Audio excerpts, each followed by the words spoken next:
Hands, Lord. All right. Do you want to introduce No, us? you do it, Dan. You do the What's the name of honors. our show? It's called Spiritual Discoveries, our very first episode. Yeah, Yay. wanted to welcome everybody. We're so excited to talk about our new show. What's it called again? A spiritual discovery. Spiritual Discoveries. And today we just want to talk a little bit, about our spiritual journey.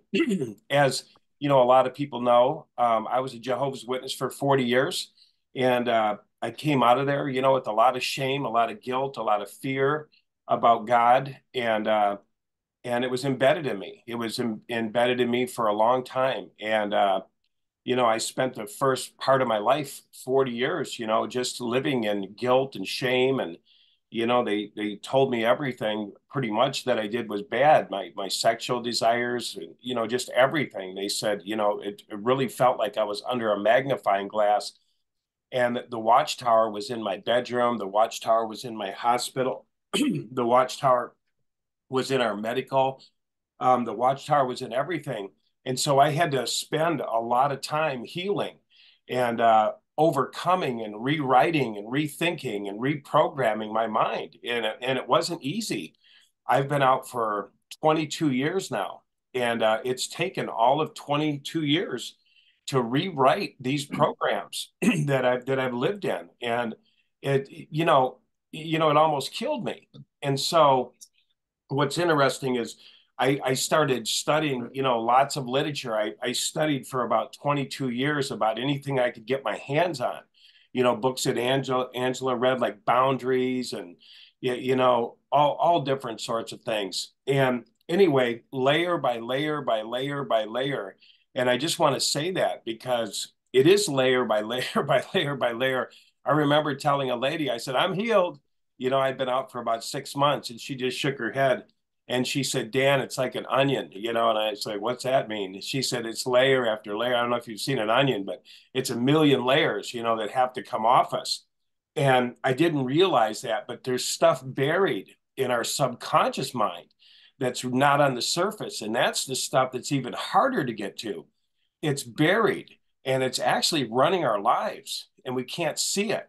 And so that stuff would come up every now and then. Every now and then, a thing would come up, some kind of shame or some kind of fear or something, and I would have to look at it and sort of put a light on it. Yeah, you know what I mean, so that I could get rid of it, so that I could become aware of it. And I remember Carolyn Mace. I don't know if you know Carolyn Mace, but she's written a lot of books. One was called Anatomy of the Soul and different things. But she made a comment one day. She said, we spend um, the first part of our life being hurt, the first part of our life being broken, abused. And then she said, we spend the second part of our life healing the first part of our life. And I believe that's true.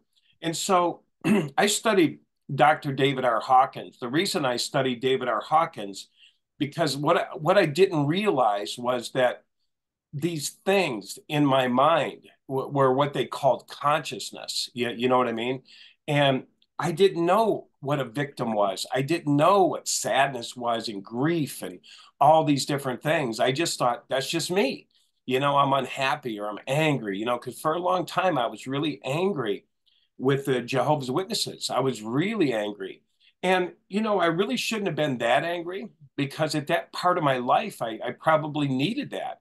I needed the association with the brothers. I needed the oh, what would you call it? The Kingdom Hall and the Camaraderie. camaraderie, the people, the discipline of going to a meeting every day, studying, looking in the Bible, and that sort of thing was for a time and space, right? And then the part where I was kind of abused was some of the messages within the organization, but I was more abused when I left, because I didn't realize the abandonment that I was going to be into. That was really, really shocking, the abandonment that I suffered when I left, because it was a total cutoff. It wasn't shaming. It wasn't shaming like, I'm ashamed of you for committing adultery or something like that, and you can't be a part of the organization. It was a total cutoff. It was, Jehovah doesn't like you anymore. Um, you went back to the world. Because you left the Jehovah's Witnesses, you are now part of Babylon the Great, the world empire of false religion. and that's where the gnashing of your teeth will be and the crushing of your head. Well, I didn't expect my mother. I did not expect my mother to abandon me. I didn't. I didn't expect I didn't expect my brothers to disown me. I didn't expect this. I didn't expect really truly to walk by people in the store that I've known for 20 years and they walk by me like they never knew me. Yeah. And I was really hurt by that. I was like, hey, Ron, hi. And he just walked by like I was just an invisible ghost. And I thought, what is going on here? Can this really be God? And so I had to deal with, maybe I made a mistake leaving the organization. Maybe me leaving wasn't the right thing to do. Maybe we are in the end times. Maybe Jehovah's going to come any day and genocide anybody who's not a Jehovah's Witness, because, our scriptural basis for that was anybody who didn't call on the name of Jehovah would be saved. So Jehovah's Witnesses claim that name. They say we're the ones who God took out a people for his namesake. There was a scripture in the Bible. They said they were the ones that mainly used that name Jehovah. Everybody else used Jesus and different things. So they were claiming that name. And so, that was a big thing when that I left, because when I left and went out into other religions, like Christianity and different things, they didn't use the name Jehovah. They used Jesus. And we were taught Jesus was the mediator. Jesus was the lesser one. Jesus was the Son of God. Jesus, just came and did his thing. He sits at the right hand of God. He's not a Trinity. So I didn't really fit in anywhere. I didn't fit into churches. I didn't want to go back to Old Testament, because the Old Testament from where I was at was filled with guilt and shame. And I'm not going to say that is true. Since then, I've learned that some of that Old Testament was really wonderful. It was the law, even was given to help people. The law was given out of love to give us boundaries and to tell us that this would hurt. If you commit adultery, you're going to get divorced. If you steal, you're going to get in trouble. There was a parameter of understanding that we could use now to make us better people. And then, Jesus, it said, furthered the law. He says, I'm going to tell you that it isn't only killing your brother, but I'm going to tell you it's wanting your brother dead is a sin. You see, he furthered it. He says, I'm going to even help you further, because, see, we can kill somebody without killing them. And that is very interesting. We can kill somebody's soul. We can reject somebody. We got to remember, we are made of water, right? And so if our intention is, I don't like you, and I think you're evil, and I think you're part of the world, and I think you're a throwaway, and I think you're trash, that intention can actually kill me. So Jesus took the law, which says do not kill or do not murder. I don't know what it says. Don't hold me to it exactly, but it's something like that. Don't kill. I shall not kill. So, but are we killing? Are we killing when we say, I hate you? We saw an experiment just the other day with rice, wasn't it? Right. They put a little label on some rice. They took two things of rice and they put them in these vials. One was, they were both the same time. They sealed them up. One of them, they put hate on it, and one of them put love. And one of the rice, they said they loved it. They grabbed the vial and they said, I love you, and you're beautiful, and you're wonderful. I love you. I love you. And then they took the other one and said, I hate you. I hate you. I hate you. And I think it was 7 or 8 days that rice rotted. It was 10 days. 10 days. But you saw it progressively getting uglier, and it was black. It was gross. And the other one, it looked great. Yes. After 10 days. And so the thought was that, our words are powerful. It said God spoke, and the world was created. You know what I mean? And this word becomes flesh. And, so we're using the word. So here's the thing. Here we are, made in God's image and likeness, right? So there is a lot of power on our tongue. But there's also a lot of power in our eyes. If I look at you with disdain, I can hurt you. I can hurt you more by telling you you're disgusting. So all of these things, that's why I appreciate what Jesus said. He took the law and he says, I'm not just going to tell you, if you go out and kill a guy, I'm going to tell you you're just as much a murderer. If you're looking with that intent, if you're thinking with that intent, if you're covertly using your mind, which is this part of us, this consciousness that's made in God's image and likeness, we have a choice. And I'm gonna just say it like this, and this is what we're going to talk about in our upcoming videos. But here's the thing: when we came out of the garden, right? When we came out, Adam and Eve, when we came out, it says they became like us, knowing good and evil. So we have the ability, and that's why the law was written, and that's why Jesus spoke to it. We have the ability to give life to people or death. We do. We do. I can hate you into the grave. Yeah, death and life are in the power of the tongue. Are in the power of the tongue, our tongue. So Jesus is saying, don't just look at the big thing, thou shalt not kill. He was saying, let's magnify it a little more. Let's really look at this thing. What is murder? And it's these things. So I think my mom maybe wanted to say oh, something. did Anita I want saw to? the volume going up a little Oh, bit. if Anita wants to say Did anything, you want to say? Okay, so no. anytime. So I Wait. think that is amazing. That I think that's amazing that we have that kind of power to do good and evil.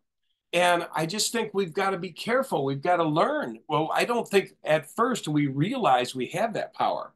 I think we don't realize that we have that power among us to do these certain things. And so, anyway, long story short, that's what we want to talk about. See, so what we're in the process of doing when I was in religion was feeling dumbed down. I was feeling, like I was, dumbed down, like I was nobody. And as we pull these veils off that religion has put on our eyes, that we're just sinners and we're weak and we're no good, and all this stuff that we've been living in, the Bible says, no, we were made in God's image and likeness, and what I made was good. And so he gave us the ability to practice good or evil. And so I think at some point in our life, we choose goodness. That's the hope, that after we've lived out some of this law, some of this um, going on our prodigal journey, as we stop the covertness, that we stop the lying, we stop the whatever it is we're doing. You know what I mean? We decide, hey, I want to start to do good. Did you want to say something? No. And so that's where we're at today. We've come out of these religions. We've awoken to the fact that we are powerful. We are powerful, just like what happened with that rice. That rice, when that intention was, I hate you, that rice spoiled. It rotted immediately. And it was cooked rice. It looked like to us. Yeah, it wasn't dry rice. Yeah, dry rice. Yeah, it was even black looking. Yeah, but it had been cooked and then put in containers, and then those are what went black and stuff. Yeah. So this is what we're dealing with. So what I'm saying is we're connected to source. We didn't get here on our own, right? It says we move and have our being in God. That God breathed into our nostrils the breath of life, right? God knitted us together in the womb. So here we are, people that are connected with God. So there's this source, this consciousness that God's given us. It's in here, right? And at first it can be somewhat contaminated. It can be filled with shame, guilt, worry, all these different things that Dr. David R. Hawkins talked about. Yeah. So what I liked about this, what this is Dr. Hawkins. It's Dr. Hawkins' scale of consciousness. And it talks about the places that we live in. And it's interesting that at 200, okay, they call 200 the line of integrity. But anyway, this is a consciousness scale from 0 down here, death and dying, all the way up to here, bliss and happiness and joy. So the goal is, as we begin to wake up to who we are and that we're connected with God, and we're going to start using this power that we have for good, right? Because we have that power. It says, these and greater things you'll do. So, but the thing about it is, down here, we don't want to hang out. I'll read what down here is. Down here is vindictive, evil, despising, miserable, disappointing, fear, grief, apathy, guilt, shame, blame, despair, regret, anxiety, craving.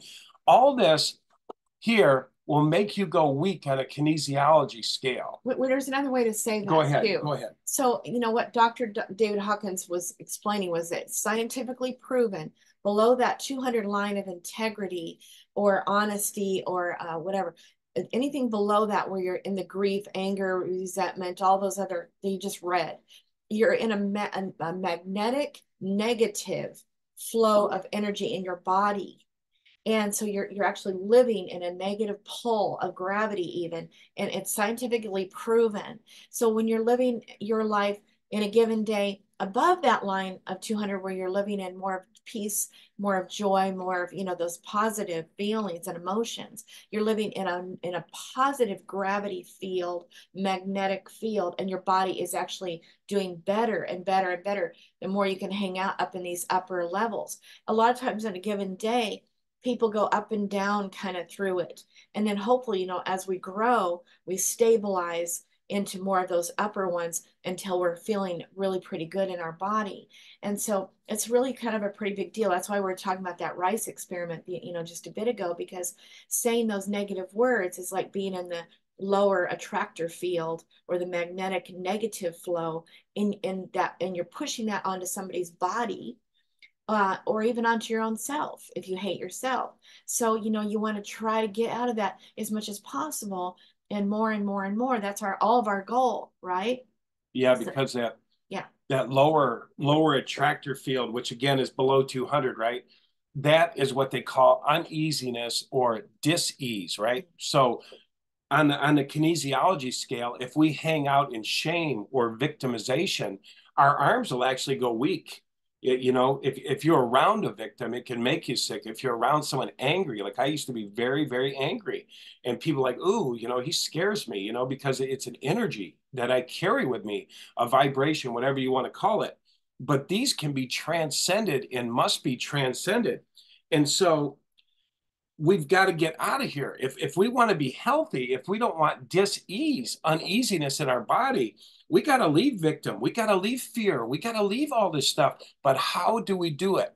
And that is what we want to talk about. Yes, and that is what the churches don't seem to do that great of a job at doing either. They talk about what you should and shouldn't do, but it's rarely about the how and the steps too, which I think is kind of a tragedy. Yeah, I think a lot of the churches, and I'm not going to say all of them, but a lot of them remind you of what you are not. I will go into a church, especially the Christian churches, and I'll say, do you know, Jesus said these things and greater you will do. Get out.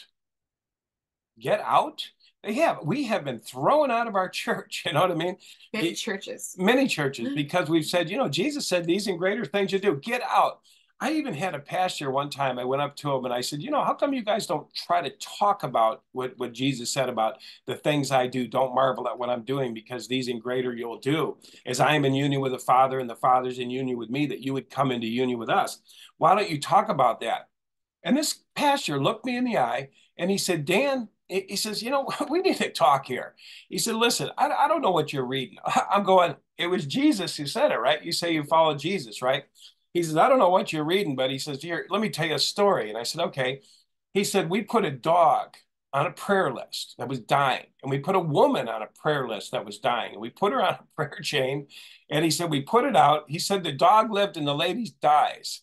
He said, so what about your theory? It's not my theory. It's God's theory. It's a son of God's theory. And so you're attacking the very person you say that believe that. Right. And Angela was there when the guy said it. He said, so I don't know what that means. I don't know what it means. Even greater you'll do. It kind of, and he was a basic Christian church, okay? But it seemed to me like he was angry with God. That's what it seemed like to me. But imagine that, being a pastor and being angry with God, saying, I don't know what the H he's doing. That's like, that was the attitude. It was really weird. But it's weird that he doesn't really know that he believes in miracles. It's like he resisted that God does anything that makes any sense whatsoever, and that that God's not in the God of miracle business. He's not in that business.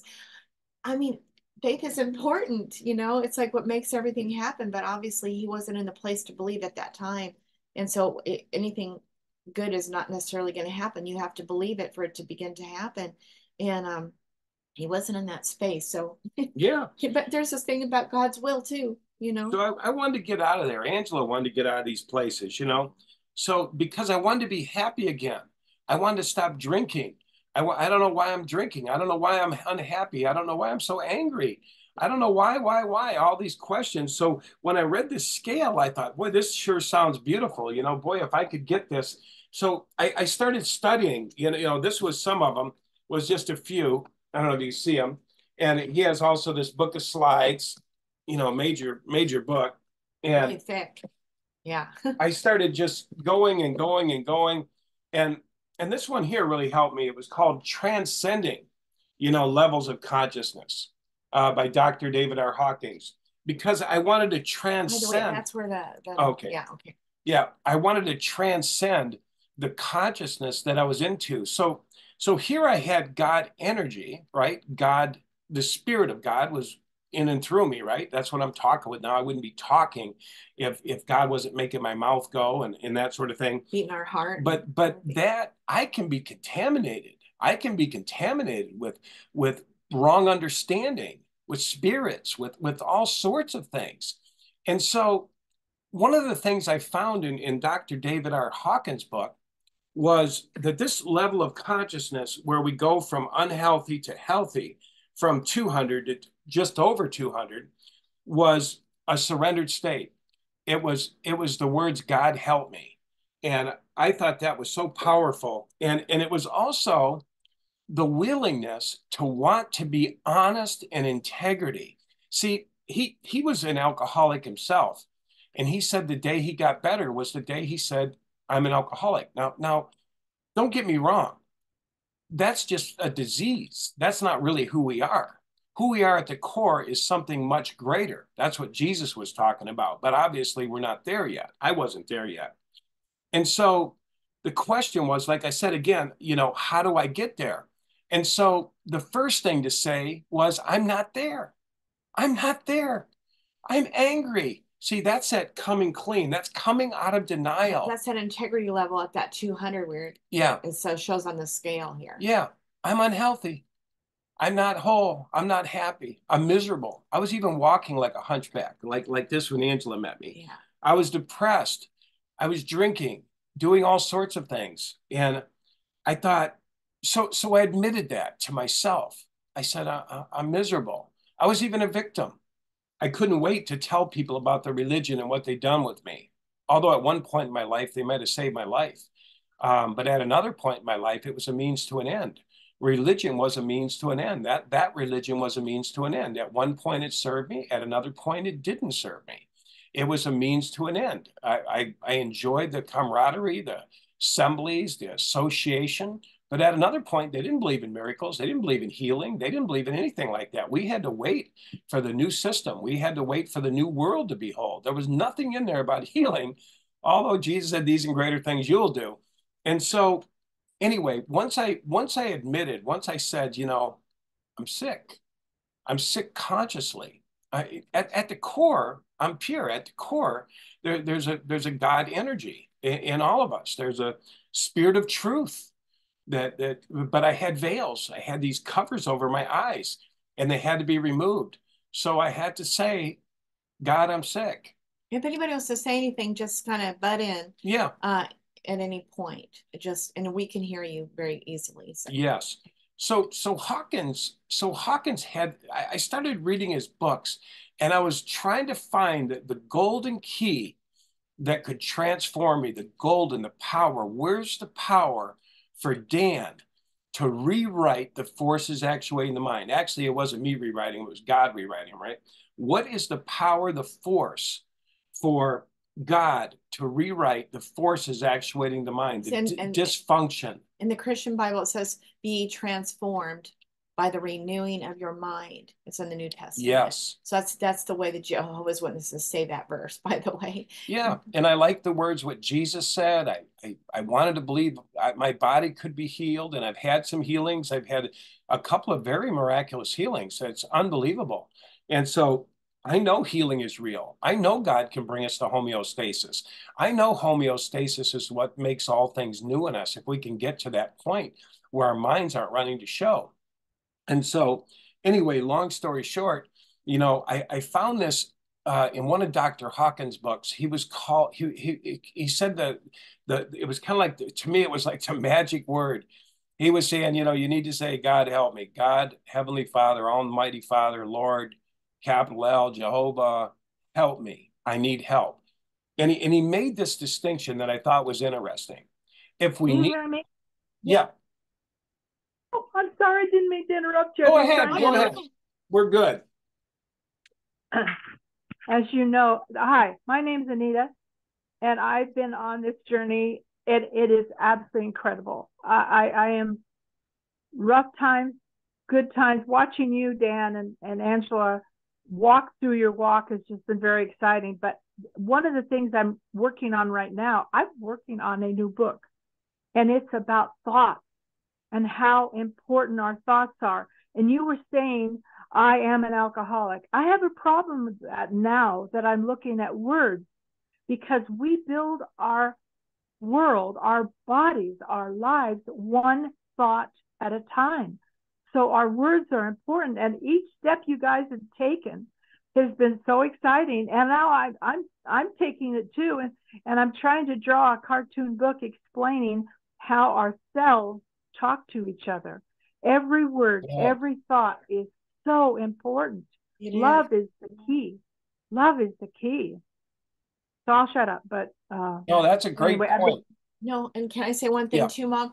Dan and I absolutely do believe that we don't think it's the best thing for people to go in and just say outright, I am an alcoholic, because you're right. It does solidify as if you're saying I'm forever going to be that. So we believe in saying I am a recovering, at least say I'm a recovering, so that there's that hope at least, but to say I am, that's powerful.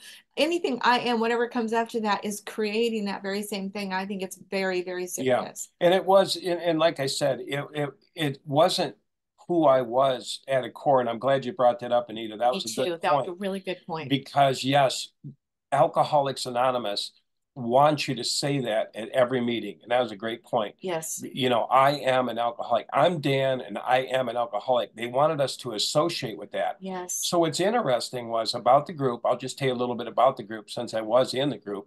And I haven't drank in how many years now? 19. 19 years I haven't drank anything and don't desire it. I can Not buy it. quite 19, coming up on. Yeah, I can pour it. I can buy it. It doesn't faze me. I never want it in my body again. But when I started to go to the groups were like, you know, I'm so and so and I'm an alcoholic. And when I studied the groups, they said people stayed healthy as long as they were in the group, right? As long as they were in the group. They said there was a conscious level of 600 or something. But what I realized was this. It's kind of like what AJ said. Within the group, you say you're an alcoholic, but what you have in there is you have all this accountability, right? Yeah. You have all the people in the group that are waiting to hear, did you make it another day without alcohol? You've got a sponsor, you've got all this. So it's kind of like you're chained to the group, right? That's and right. Every week, I'm an alcoholic and I'm an alcoholic. I'm Dan. Thank you. Welcome, Dan. You know, I'm an alcoholic. Welcome, Tom. I'm an alcoholic. Welcome, Angela. You know, and you went around the group. And I did like Anita said, I said, I'm not an alcoholic. That's not who I am at the core of who I am. Yeah. That might be a place or a label that helped me identify a problem that I was in at the moment. Which is what's the whole idea of it is that you admit that you're powerless over your addiction, okay? And then you seek a higher power who is able to restore you from your sanity, which they're calling that insanity, living the same way every day and getting the same result, drinking yourself to death. You identify that and you speak to it and you allow power greater than you to restore you to sanity. So that's right. It is to admit the problem, but then you don't want to keep identifying with that or you will stay in that hole. And also too, they were relying on each other to keep each other from drinking again, as opposed to really, really relying on that higher power that they talk about right there. They're relying on each other and the telling of their story, because that's what we witnessed. That it's the same story. They're telling their story, every aspect of it over and over and over again, which you need to do in the beginning. But after a while, you need to let go of it and move on. But they kept in that hole and not moving up and out and relying on the power that they're talking about or surrendering to in there. Well, what I'm learning now, I'm dealing with some health issues. And so I'm listening to a variety of teachers that are teaching us how to be healthy. Our bodies were created to be healthy, not sick. Our society has trained us to be sick. And so getting out of that training is hard work. But if you reword things, I am healing. I was an alcoholic. Putting the past behind instead of the I am, which I am healing. I am healthy. I am healed. I'm writing this stuff down every day. Man, that's exciting. Wow. Who are some of the teachers you're listening to, and who can you say? Louise Hay's one, right? Louise Hay is one. Greg Braden is amazing. Yeah. Joe, what's Joe's last name? I always forget his last name. Yeah, Joe Dispenza. Trey Smith. They all are pitching in little pieces that are coming together in my mind, and I am just so excited. Oh man! And that's one of the words I use. Excited. I like that. It's exciting. I created a journal. It's got little cartoons. You know, I'm a cartoonist, so it's got little bubbles all over it, so I can remind myself every day. Ooh, I like that a lot. I love that. Wow. Hey, I was going to tell you something. You know, I had a vision of you yesterday. And I keep having it absolutely every single day. But what it is that you and I are on a stage somewhere in a very big audience, and you are dressed with flowy clothes, kind of chiffony, and your hair is, you know, short and cute and sassy. And you're up there proud and showing this brand new book that I knew was a self-help book, but I didn't know what the title of it was. But you were showing this book, and you and I were just powerful up there on that stage.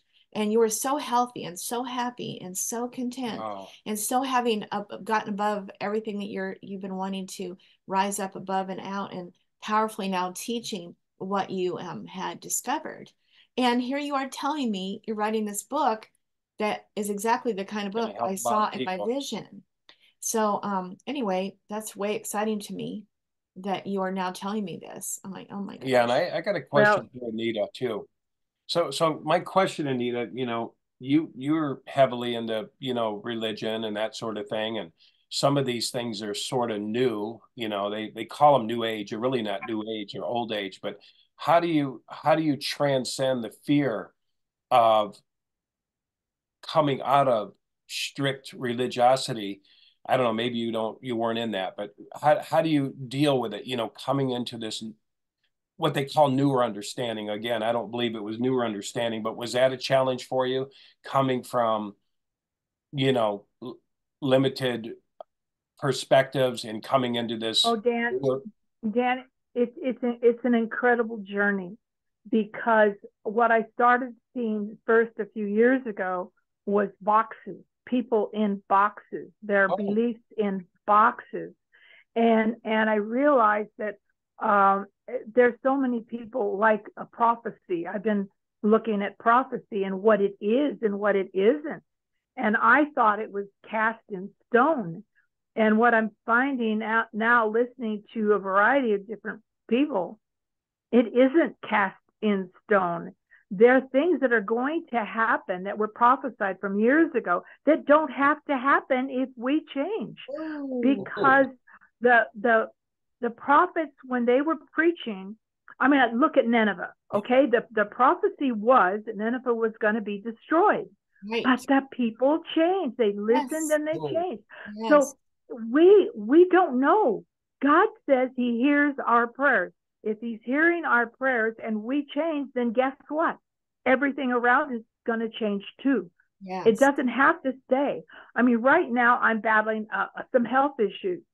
Does it have to stay that way? Do I have to focus on it and say, oh, I have this or I have that? No, I don't. I go to the Father and say, I trust you. I believe you. Bring me the teachers. And oh my goodness, is he bringing me teachers? And they all don't agree, but there's a core that they all do agree on. And that is the 5 books of the Bible. The first 5 books are the only ones that are solid and that they can prove scientifically. There's a series of movies that they did, A Pattern of Evidence. If you haven't seen it, I recommend it, because he, as a filmmaker, went in to prove whether or not the Bible was true or just stories. And so he went looking, talking to archaeologists, scientists, all kinds of people, and he went to the locations, and they have found evidence that you can't refute. And now I'm doing the same thing with the science stuff. Science, I've always poo-pooed. No, they don't know what they're talking about. This is wrong. That's wrong. Well, a lot of it is. A lot of it they make up. But there is real science. One teacher, Brad, do you remember Brad Scott? Yes. Yep. Okay. Well, Brad said that people are going to be searching and searching to prove there is no God, and they're going to find God. And now, from this new science stuff that they're finding, they have. And Greg Braden says they have found in our DNA God's name and a message to us. Yeah. And there's just so much. I'm an old lady, and I'm learning all this stuff, and it's very exciting. There is a program on YouTube called what's her name? Gladys, Dr. Gladys. Yes. And she's 103 years old. Wow. She was a dear close friend of my cousin, Dr. Jean, and wow. they were working together in Scottsdale when Jean died on a clinic. Well, I met Dr. Gladys when I was in Scottsdale for Jean's memorial service. And now listening to her talking about her life, and she's had a hard life. She hasn't had it all handed to her on a silver platter. She's written a book about it, and she's delightful. And she's 103 years old. Yeah. Wow. And by the way, for anyone listening, that woman that you're talking about, Dr. Jean, what was her last name, Mom? Chapman, Dr. Chapman. Dr. Jean Chapman. She was one of the first women doctors, I think, in the United States, right? She was the first woman medical director of a large corporation. Wow. It was, what was the name of a big corporation? I can't think of the name. Yeah, she was the first medical director. And you know what? Your cousin, right? Put her to do that was that she saw people were making themselves sick with the people we make our own selves sick. Yeah. And she started studying that. And so in her being the medical director, she started helping people learn to be well. She taught me a lot. She was my mentor, and I learned a lot from her. So I'll shut up. I'm sorry. No, it's incredible. You get me going. You know me, honey. I don't stop easily. No, that was good. That was good. And then what did you want to say anything more about Dr. Gladys, about the 103-year-old woman? Oh, there's so much about Dr. Gladys. They've got a whole bunch of interviews on YouTube. But she learned about being happy and loving ourselves. She learned and helped teach and put together a clinic, and it's still going now in Scottsdale. Wow. To help people with their thoughts and with their health naturally. She doesn't believe that the medical system is doing us any favors. Is she actually still working, Mom, or is that just her clinic? The clinic is, I don't think she's still working, although she still rides her bicycle. Do you have any idea the name of her program or her organization by chance? I'm sorry, can you say that again? Do you know the name of her organization or clinic name or that she started that's still going on today in Scottsdale? You know, it was on, in fact, I was very disappointed on the interviews that they've got a whole bunch of interviews right now because she just released her book, Lived Life. But they just this little quick blurb. Dr. Gladys contacted her, and it was just so short. I couldn't get it done. I can go back and get it. In fact, I did contact them because I wanted her to know how Jean loved her so much. Is that her first name or her last name, Dr. Gladys? Dr. Gladys McGarry. But Dr. Gladys is what they call her. So if you go on the YouTube, the titles are 103-year-old woman tells her secrets or something like that. But the 103-year-old woman seems to be the title that catches it on YouTube. And But Arizona is such a great place for all that stuff. You know, it says people are open to change and trying to get out of the box, like you said. yeah. Everything's there in Arizona. It's amazing. Oh yeah. I like it. I don't want to live there, but I love it. I know. Well, trying to put the box, put together a new a belief system, people have to be really careful that they don't make another box, Right. because it's Right. really easy to do, to pick, oh, I believe that, and I believe that, and I believe that, and then you put it all together. But then there's maybe that and that and that. Did you miss so I far? know, it's Yeah, that's crazy. so interesting too, what you said too about all the boxes. I remember when I came out of the Jehovah's Witnesses, and it was funny when I looked out, I saw the boxes. I saw the people saying, "Oh, I'm a fundamentalist Christian. I'm a yeah, I'm this limitation. I believe these five things.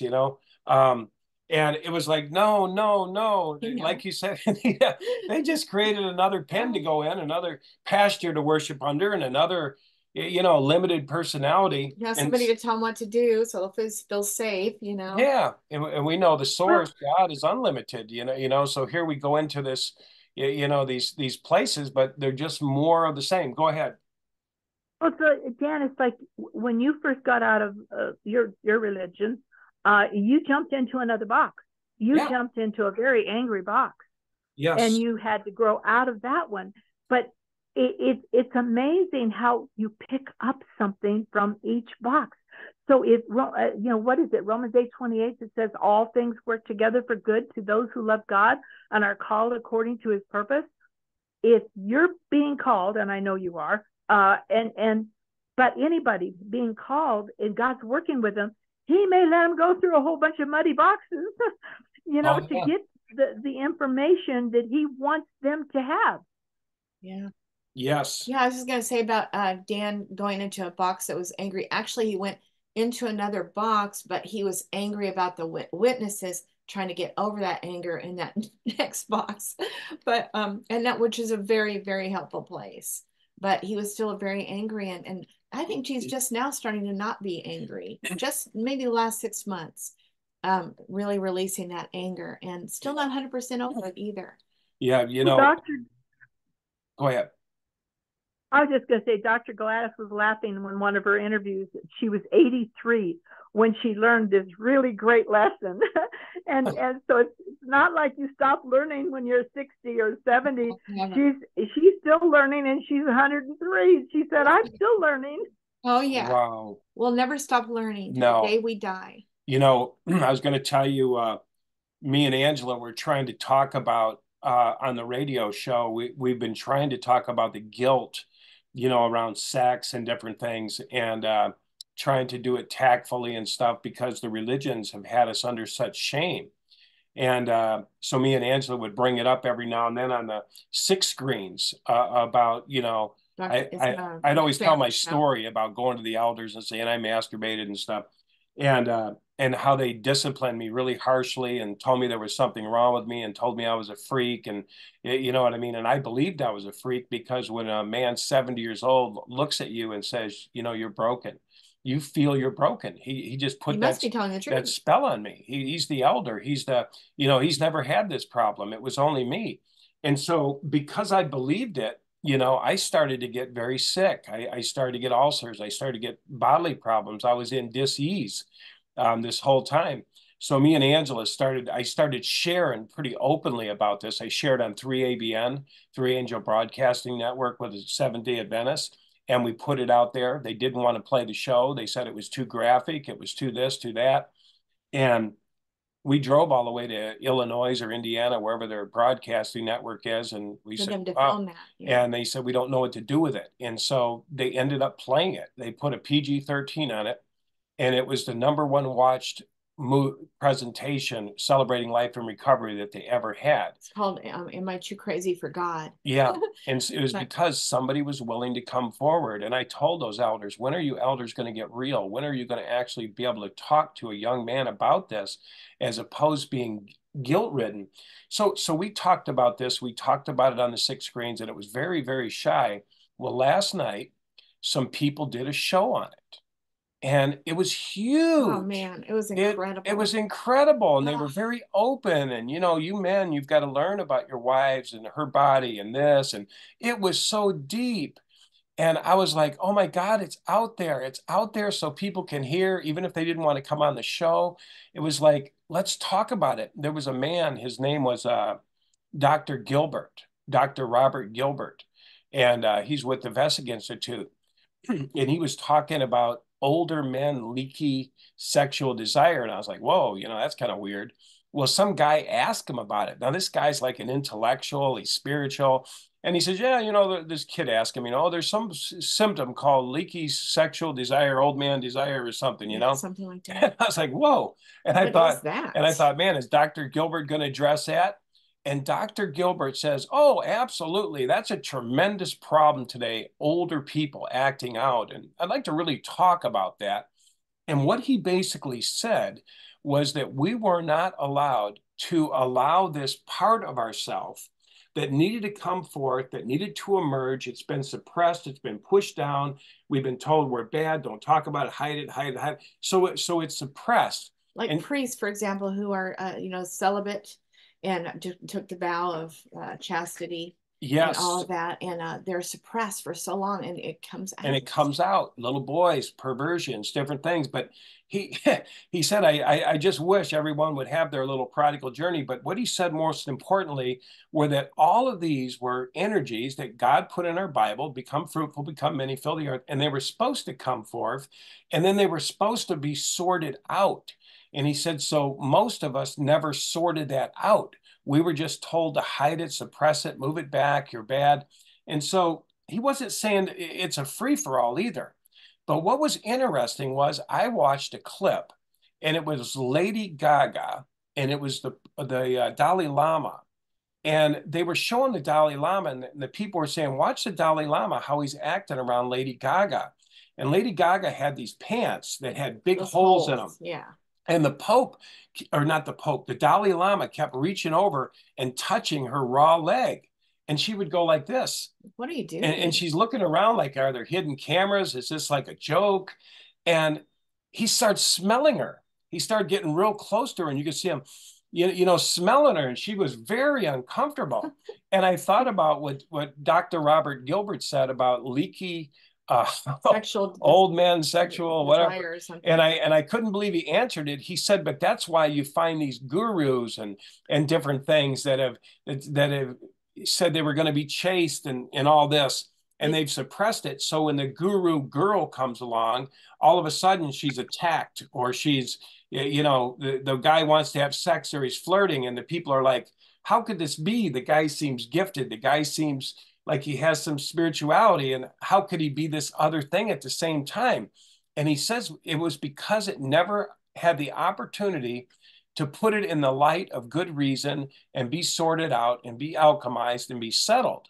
And so I felt like, go ahead. So it comes out as the old leaky, it's the leaky thing that, you know, you thought your container was solid and you're a good solid person who's developed yourself and all that, but then all of a sudden this little leak comes out that was never, it's been pushed aside and shoved down underneath, and it has to come out. And that's the leak. It finally starts leaking out. And Dr. Robert Gilbert said that, yes, these are good, solid human beings that are very spiritually, you know, progressed in their life. But this one problem is still not been dealt with, and it just comes leaking out and just cannot be hidden. It just comes out, and they're still spiritual people, and God has truly worked with them, but it's just something that has got to be dealt with, and it just comes sneaking out. In weird ways, porn and all these different ways, you start hiding. And so, you know, me, in my religion, I couldn't even hold a girl's hand.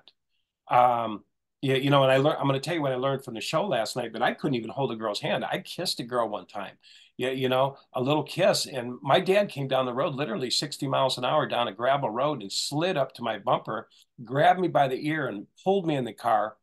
And, you know, so that's a worldly woman. How dare you? And spud down the road. And I was terrified, but he pushed that down in me. And then he bragged about the girls he had in Vietnam. And he bragged about other things that he did. And I thought, you know, what a hypocrite. But that causes damage. And so last night, it was very interesting, but this guy brought out about the Bible, that the Bible, a lot of it was written by these men, these authoritarian men, and this is how it's going to be, and this is how it's going to be. Which part of the Bible? My mother would take issue with. Well, I'm just saying, yeah, I'm just saying in general, it's, you know, you just say the New Testament. A lot of it was male. But anyway, what was interesting was, just think about this. I was told as a Jehovah's Witness, this is what we were told. If your eye's making you stumble, tear it out. You know, people have tried to do that in the Jehovah's Witnesses. They've said, I've looked at the girl more than twice. You've already done it. You've committed it in your heart. Tear your eyes out. There's actually been people tried to rip their eyes out of their head and put in a mental ward. And then the other one is this, and this is a gross one. This is a gross one. Now think about how insane this is. Now some man wrote this in the Bible, and I don't agree with it at all. But it says if you're past the bloom of youth and you cannot get in control of your vessel, it says let him marry than to keep sinning. Better for him to marry no, than to don't get to know the girl. Don't get to see if this is a girl I'm compatible with. Don't hold her hand. Don't do anything. Not allowed to kiss, not allowed to hold hands, not allowed to. But marry her so you can screw your brains out. Right. I mean, that's what it says. That's what that scripture says. If you can't get control of your vessel, then it's better to remarry. Go screw your wife to death. And that's what she's for. Go marry. Now, my uncle affirmed that because when I was down in Georgia, my uncle was pretty high up in the Jehovah's Witnesses, his Bethelite daughters, and he was on every commission, everything. And he told me, he said, Dan, you know, he says, he grabbed my hand. I had a girlfriend that wanted to be with me at a funeral, and I went down for the funeral. She was not Jehovah's Witness. She wasn't Jehovah's Witness, and he saw we were kind of attracted, and she was an old girlfriend, and she wanted to go to the funeral. Well, my uncle saw me, and he reached over and he smiled at me, and he put out his hand for me to shake my hand. And I said, oh, you know, and I went to shake his hand, and he started to crush my hand. My uncle had a real tight grip because he was a mechanic. And he literally crushed my hand. He could have broke it. And he squeezed it. And then he looked me in the eye with this dead looking eye grip. And he says, you know, Dan, I can crush your hand, but Jehovah can kill you. Throw her to the dogs. And then he tried to get Dan to marry this crazy girl. Yeah, and then we went down there and he said, I got a girl that'd be great for you. She's a fine sister. JW. Well, I looked out there and I said, I don't see no girl. There's just some guy underneath the hood of the car. And he goes, that's her. And there's some girl hanging there. She looked like a man, you know, and she's got grease all over and she's hanging upside down and she's Southern. And I'm like, no. Not pretty. Well, my uncle, I said, no, Neil, I can't do that. And he said, Dan, let me tell you something. And I said, yeah. He goes, they all got the same damn movable parts. Just pick one. Just pick one. And so I did. That was my second wife. I just picked one. He didn't marry that woman, but he did pick one. Yeah, I did. One. I did. I had two girls, and I said, whoever meets me at the bus stop, I'm going to marry. And so I was headed back to Texas, and I hit Louisiana, and it was a long story short. I won't go into it. But the girl overheard another girl that saying she was going to pick me up. Roma was going to pick me up in Denver, but Angelia decided she was going to go to the previous bus stop in Louisiana and pick me up. And so she did. And I said, well, that's who I'm marrying, because they have the same movable parts. And if you're beyond the bloom of youth, just marry one. I didn't really know her. I didn't get to know her. I had no idea, but it was taking that literal word. See, I didn't have tools. I didn't know how to treat a woman. I didn't know about their anatomy, about their makeup, about their sexual nature. I knew nothing. I had nothing. If your eye's making you stumble, pull it out. You know, if you're unclean, go outside the city and remain for a month. You know, I mean, it was like, I had all of this weird programming. And so anyway, last night, because of our willingness to come out and talk, me and Angela have been talking and talking and talking. We'll bring it up every now and then, the shame that I was in, the ulcers that I have, and the things that I had because of this guilt that I lived in. A house divided against itself. Can you imagine? You know, the desire for sex can be like a desire for food. You know, it reoccurs of its own. And it's, you know, it's because God said, become fruitful and become many and fill the earth. So he put it in me. But yes, it has to be, what do you call it, tempered.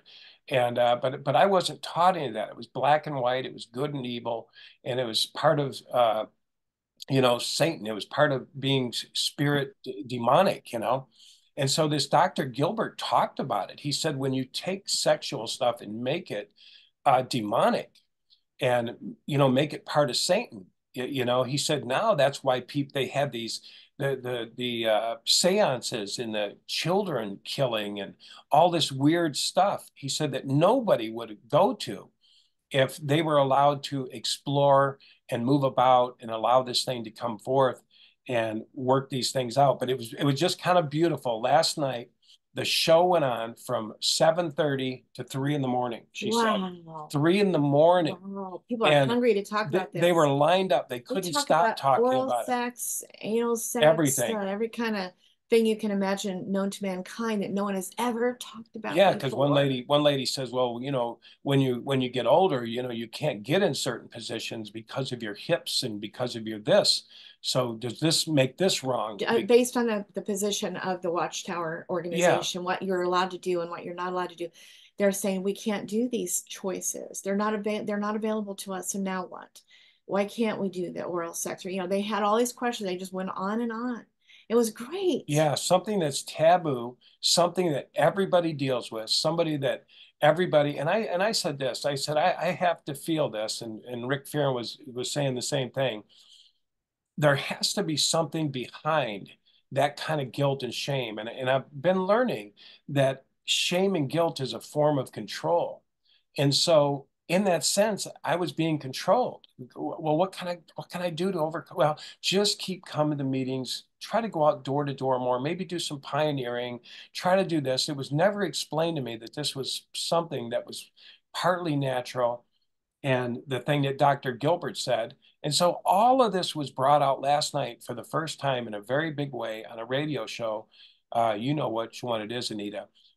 Back East, Rick Fearon's Six Screens of the Watchtower. By the way, it was the February 10th, 2024 episode put together by Connie and Dick Borghi, Rich Borghi, and done very tasteful. I don't know the name of it, but it was all about the sex issues. And everybody wanted to talk. Everyone wanted to say, "Can I say this?" Another guy said this, that he was told. This is a guy from Europe.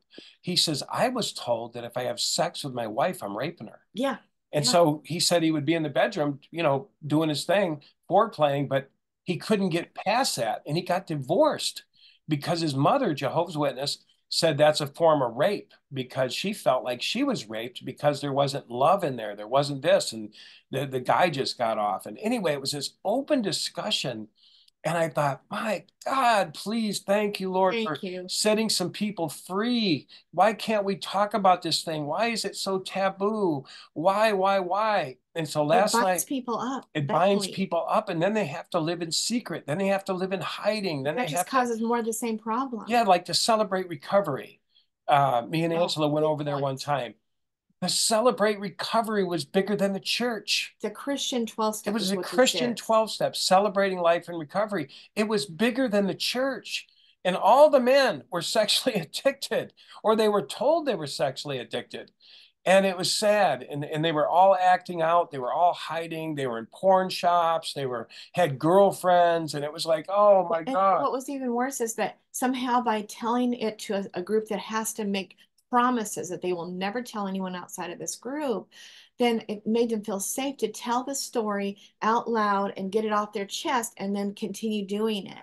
So it wasn't really getting the job done, what they were there to do, because it was just a place to dump and then go back and continue doing the same thing. And it was supposed to be an accountability partner to overcome, but it wasn't working. And I don't know. Anyway, that was interesting. Yes. You want to say something, Anita? No, that's I could. Yeah, so we'll just end it, but maybe next time let's talk about some of the things that we've had to transcend. I think we've been on here about an hour, but I was going to say I love this book, Transcending Levels of Consciousness. Basically, it was Dr. David R. Hawkins, and he talked about all these levels of consciousness. He has a discussion, like AJ says, from a scientific point of view and a spiritual point of view. But he talks about all the things. He starts off from the very bottom of the scale: shame, despair, guilt, hate, grief, fear. And he moves up and he talks about it. And he has a discussion. And then he has a little thing about how to transcend it. Yeah, you know, Love and it's in the discussion about it that it's actually being transcended because they light on it. But anyway, it goes into courage, willingness, acceptance, getting up into 2, 3, 400s, and then how life gets better. We feel lighter, we feel more healthy, we feel more whole. Our body starts to heal, our mind starts to heal. We get homeostasis, we get peace. Veils are removed, we get clear sight, we have love for people, we have understanding. These are all energy fields. And so he takes us from that all the way up to the highest part of the scale. So that book takes you from here all the way up into discussion. Wow, I didn't know that. And That's so cool. and so you can look at it. This isn't meant to judge anybody. We're all been in all these. I've lived here most of my life down here. I live down here, and I've been very sick down here. Oh, I see. So the first section of the book is the calibration up from 0 down up to 200. So then finally above that, you're beyond the ego and you're into the section 2 of the book, which goes from 200 to 499, that it has courage, neutrality, willingness, acceptance, and reason. And then section 3 goes from 500 to 999, which is into the love. You know, See, really that's where it sounds like you're at, AJ, is in the love frequency, and that's when your whole body heals. Yeah. Because he talks about love, and he talks about love is not of this world. That it's Jesus said you'll know them by their fruit. I like that. And anyway, love is a frequency. It wasn't natural for me to love. It wasn't natural for me to forgive. And so, but that lovingness he talks about is where we move into healing and then unconditional love. And then he talks about even loving the unlovable, which is like your sainthood. Like the saints can love the unlovable. And so I know I wasn't there. I'm probably still not there, but that is a wonderful goal to go to want to be lovingness. You know, God is love. And now I see, go ahead, AJ. From what I'm learning, and I know that I'm repeating somebody that you probably already know about and everything, and it's nothing new, but it's a foreign subject for me, and that is the first thing we must do is learn to love ourselves. Oh. And I, when I first heard that video, I was listening to an audio tape in my car. I'll never forget where I was because I was on my way to work. I worked at Casa Bonita at that point as a caricature artist, and I was crossing Colfax. I remember exactly when the audio tape in my car, she said, "You must learn to love yourself." And I started crying and yelling at the radio in my car saying, "How can I love myself when I've made so many mistakes?" And I cried and cried, and that's been a long journey for me to start believing that, because to me, as a little girl, growing up in a church, an old-fashioned kind of offshoot of the Mennonites, it doesn't matter what church it is because most of them taught that we were worthless. And we had to realize how sinful we were and that we were worthless.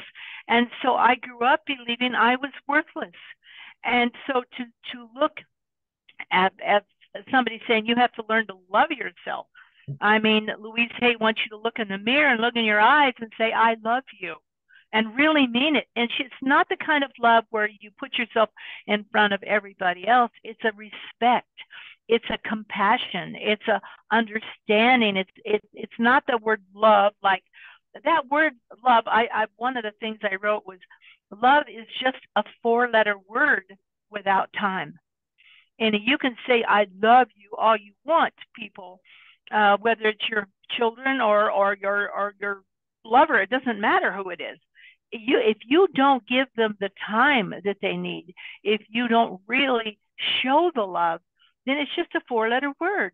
I have somebody say to me, "I love you, I love you, I love you," and then they don't even bother with me. That's hard to take. I feel, then I started realizing I was dealing with self-pity because, oh, look at this, they didn't call me. And, oh my goodness, the battles I'm battling is just exciting as all get out. And I'm getting better, and I can see it, and I can see the lessons that I'm being shown. if I can figure out how to get this book on paper and show how each cell communicates, because you take one cell and you start filling it with love. All it takes is one, and then you go to another, and then you have the opportunity to be mad and say something nasty about somebody. No, look, they've got a place. It's exciting. I don't know how I'm learning every day. I have good days, I have bad days, but I'm really grateful for this journey that the Father has allowed me to be on. It's so Yeah, cool. that's awesome. I always feel like, when you write a book, it's a catharsis, they say. I never even knew what that word meant, but when Dan wrote his first book, Eyewitness, anyway, that was a healing time for him. He cried a lot. He had bad nightmares. He sweat like practically blood because it was so hard to go through the writing of it. And it took me a long time to get my first book done too, just because it's so real and raw writing it. But they say that's some of the best books. And even though you're kind of learning as you're going and as you're writing, you're letting go of things and processing still. And anyway, this one lady said she wrote a book like that. And then the second book, so first one, she wrote it learning and then in saying what she was learning, but it was powerful. And then her next book, she put it all into its place and really let go and really been able to process and use it and live it. And then she writes the second one. Oh, powerful book, that one, second one. Anyway, it's kind of cool that, we just keep on progressing and our books get different and that's right. Yeah. Well, we're different. Yeah, we're different. Yeah. So anyway, it's like you said too, Anita, you're not the same person. And you said something, I forgot what you were going to say, but I like that point you just made about, how transcending the people who can't love you back. And I've had to realize that the people that haven't loved me back haven't had the love to give. It's like you said, for years we didn't love ourselves. So how could we love anybody? And so I'm still learning that one. yeah, me too. And so, we look back at these people, we do it with our families here, don't we? Yeah. It's the same thing. We're like, why can't they love us back? Why can't they? But they don't have it. Ireland's going through that. She's like, how come nobody's happy for me?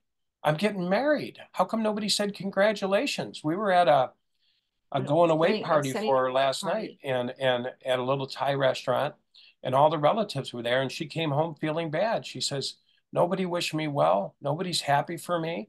Why? How come nobody says congratulations? And and I felt for her, but the truth of it is they didn't have it to give. Honestly, they were miserable themselves. Most of them are very miserable. They're unhappy with their life. They're not doing the work. They won't pick up a book. They won't take a look at themselves. And so what do you expect? You can't expect anything from them, Yeah. And even she said to her mom, so her mom went to there was another party going on after that dinner that I didn't go to. But anyway, after they were all done, her mother drove her home and it was like 3 a.m. And she was saying to her daughter, you know, how can I be a better mother? And so she kind of goes through all the good things that she's been, and you apologize and blah, blah, blah. It's all good. She says, but one thing you could do is just learn to be happy for me that like I'm getting married. I don't understand why you're not happy for me. Why aren't you happy for me? And she says, I don't know. So in other words, yep, you're right. I'm not happy for you. But her mother doesn't really quite have it to give because she doesn't have the joy in her own life and doesn't feel proud of her own life and doesn't have things worked out. And she just, I don't know, she's just not happy for her. Maybe she unfortunately, Angela, marriage doesn't always bring happiness. And I think people are afraid to be happy for somebody who's getting married because they don't know what's ahead for them, and they really don't have the confidence that it's a really happy marriage, and maybe they don't know how to be happy because they don't know how to support something they may not believe in. I don't know who she's marrying. No, she's not. She's single. And so no, the girl Ireland getting married. Oh. If her mother can't be happy for her, maybe it's because she doesn't trust in the marriage. Oh, right.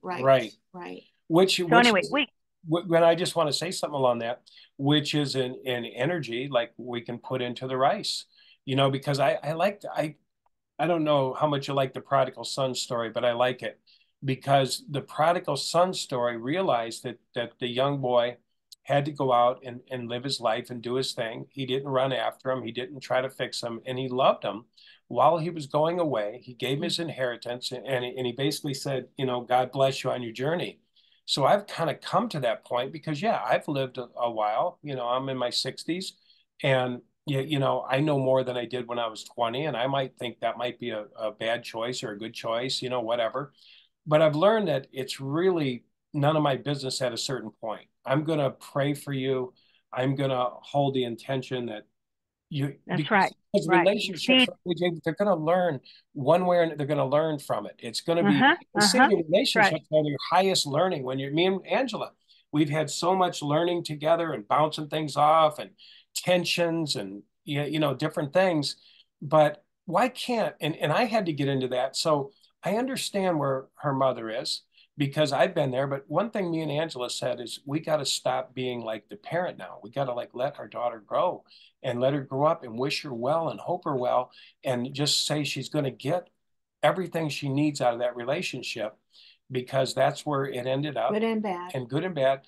And she's going to learn from it, and she's going to be more. She's going to learn. She'll maybe get some scars, some bruises, but she's going to get exactly what she needs. And that's where I can go into, God bless you on your journey, my daughter. One thing, when I got out of the last relationship that I was in, 24 years marriage, this story kept being brought back to me, and it was about this guy, the baker in the Muppet movie, not the Muppet Show, but the movie. There's a baker in there, and people think he's really wise, and he really was. And one of the things that they asked him was that he said, in relationships, you just their life is full of meetings and partings. And so, like, okay, life is full of meetings and partings. So they come and they go, and then his gesture was that you bless each and every one for what it was. You take the good, and you just hold that near and dear, and you gladly and ever so gently move on. Instead of that, you regret, why did that fail? And all this failure, why didn't we make? It's like, no, because I remember one of the things I felt like God was trying to tell me when I left my ex was he said that no, because when I was complaining one day, he goes, no, it's not going to be a lesser, it's just going to be different. Will you accept different? And I'm just trying to help me. Oh yeah. And then I was being told to basically that this is just chalk it up to weirdness. Don't take in your body the guilt and the shame of the failure of the marriage. Just simply chalk it up to, well, that was really weird how that all ended and everything that happened there. Wow. It's just like a soap opera is what I was being kind of shown to realize. Look at it like that was a weird experience. Like bless that relationship for what it was and all the good I got out of it, which was a lot. And then just put the water off a duck's back, right? It's like that was weird how that all went down in the end and that whole experience there. But don't like take in the guilt. So I didn't. I couldn't believe it. That really helped me so much. I feel like that was directly God telling me don't take all that in because everybody wants to have guilt about their relationship and oh, it's my fault and if I would have just this, that, and the other thing. But it's like, man, I learned a lot in that relationship, so many wonderful things, and I did so many wonderful things, and so I just say, well, that ended kind of weird, and oh well, and so I just love that Muppet idea is that just bless every relationship for what it's been and the lessons, good or bad, that we learn because we're a different person. We learn, and we thank God for what we're learning. Yes. Yeah. Hey, listen, I need to go too, guys. Go too. All right. So, all right. Well, thank you for joining us, and we look forward to you next week because while you're learning these things while they're fresh, see it just reactivates, where we've come from and all this stuff. So thanks for sharing. Yes, Anita. thanks for joining us. Thank you, everybody. We do appreciate it. Thanks, everyone. Hope you enjoyed the show. We'll be on next week, 10 o'clock every Sunday morning. All right, over now. Over now. Bye-bye. Bye. Bye.